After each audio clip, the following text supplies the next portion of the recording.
Most people spend their whole life working for money, but rich people do something completely different. They make money work for them. From childhood, people are taught one formula: study hard, get a job, work for 40 years. But the wealthy understand something deeper. If you only trade time for money, income always has a limit. There are only 24 hours in a day. Rich people focus on buying assets.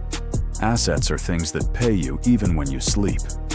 Examples: stocks, businesses, real estate, digital products. A poor mindset says, I need to work more. A rich mindset says, how can I build something once and get paid many times? Imagine two people. Person 1 works overtime every weekend. Person 2 spends weekends learning skills and building an online income source. After 5 years, their lives look completely different. The rich also value leverage. Leverage means using systems, people, internet, or money to multiply effort. That is why one smart move can earn more than years of hard labor. This doesn't mean rich people are lazy. It means they work smart first, hard second. Start asking, how can money work for me? Make money work for you.